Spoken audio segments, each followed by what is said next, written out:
அமித்ஷா முதல்ல என்ன சொன்னாரு, கூட்டணி ஆட்சி அமையும் சொன்னார்.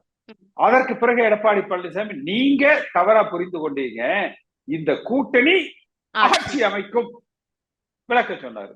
ஆனா அமித்ஷா தெல்ல தெளிவாக மீண்டும் மதுரையில என்ன சொன்னாரு, என்டிஏ கூட்டணி ஆட்சி அமைக்கும், பாஜக கூட்டணி ஆட்சி அமைக்கும் என்று சொன்னாங்க.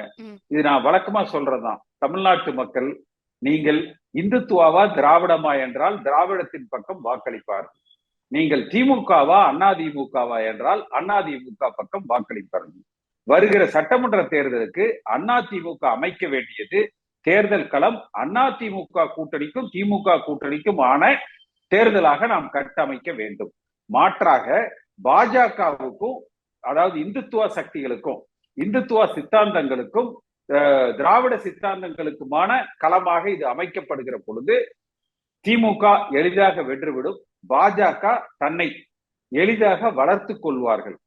இரண்டு புறமும் இழப்பை சந்திக்க வேண்டிய நிலையில் அதிமுக இருக்கும். மூன்றாவதாக விஜய் இடத்திலும் இழப்பை சந்திக்க வேண்டிய இடத்துல அதிமுக இருக்கும்.